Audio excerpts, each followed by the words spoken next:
ஒரு வடை கூட உனக்கு வட்டமா சுட தெரியாதா? போற இடத்துல மாமியாரோட இடி இடின்னு இடிப்பாங்க வாங்கிக்கோ அப்படின்னு 1 மாசம் கல்யாணம் ஆகிறதுக்கு முன்னாடி கிளாஸ் எடுத்து கத்துக்கிட்டேங்க வடை ரவுண்டா சுடுறதுக்கு. ஆனா இந்த 2K கிட்ஸுக்கு வடை சுடுற நவீன மிஷினே வந்துருச்சு.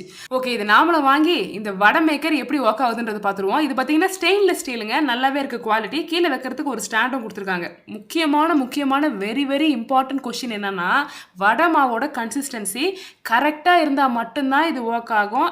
தலைன்னு மாவை நல்லா தண்ணி ஊற்றி அரைச்சிட்டிங்கன்னா நார்மல் வடை கூட வராது, போண்டா தான் வரும். சேஃபர் சைடுக்கு நான் வடை மாவை கொஞ்சம் திக்காகவே அரைச்சிட்டேன். நல்லா வடை மாவு உள்ள ஃபில் பண்ணிவிட்டு கீழே நல்லா தட்டிக்குங்க.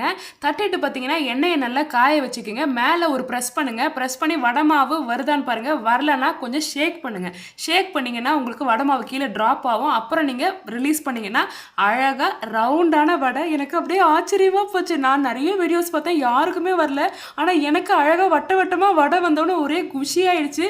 சரி சூப்பர் அப்படின்னு எனக்கு நானே என்னை பாராட்டிட்டேன். இதில் வடை மாவு கன்சிஸ்டன்சிக்கு தாங்க மெயின் விஷயமே. அது மட்டும் கொஞ்சம் தண்ணியாக இருந்ததுன்னா வடை வரவே வராது. அப்படியே தண்ணியாக பார்த்தீங்கன்னா ஸ்ட்ரிப்பாக ஓட ஆரம்பிச்சிடும். ஸ்ப்ரிங்கையும் பார்த்தீங்கன்னா நீங்கள் கரெக்டாக அந்த வடை ரவுண்டாக கீழே விழுந்தவொன்னு தான் ரிலீஸ் பண்ணணும். ஸோ அப்போ தான் பார்த்தீங்கன்னா இது கரெக்டான ரவுண்ட் வடை வரும். ஸ்டாண்டும் கொடுத்துருக்காங்க. நம்ம இனிமேல் பார்த்தீங்கன்னா இந்த மிஷின் இருக்கிறதுனால அப்பப்போ கையை கழுவ தேவையில்லை, தண்ணியை தொட்டு ரவுண்டு போட்டு வடை போட தேவையில்லை, அப்புறம் வடை போடும்போது கையில் சுட்டுடுமோன்ற பயப்பட தேவையில்லை. அப்புறம் பார்த்தீங்கன்னா வேற என்ன வாழலை பால் கவர்லாம் தேட தேவையில்லை.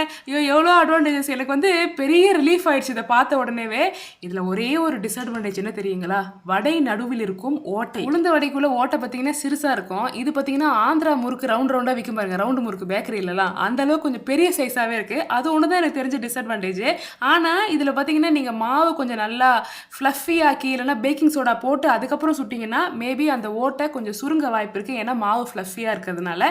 ஸோ இதுதான் பார்த்தீங்கன்னா இதோட பாசிட்டிவ்ஸ் அண்ட் நெகட்டிவ்ஸ். இந்த ப்ராடக்ட் வாங்குறதுல நான் ரொம்பவே ஹாப்பி. ஏன்னா இனிமேல் வரப்போகிற நவராத்திரி தீபாவளின்னு எல்லா ஃபெஸ்டிவல்ஸ்க்கும் வடை சுடுற பொறுப்பை எங்கள் வீட்டுக்கார்கிட்ட ஒப்படைச்சிட்டு போகிறேன் இந்த மிஷினை கொடுத்து. இனிமேல் எனக்கு சுட தெரியாதெல்லாம் தப்பிக்க முடியாது. ஸோ இந்த ப்ராடக்டோட லிங்க் வேணும்னா ஸ்க்ரீன்ல என்னோட அஃபிலியேட் லிங்க் டிஸ்ப்ளே பண்ணுறேன், தேவையான செக் பண்ணுங்கள். பை.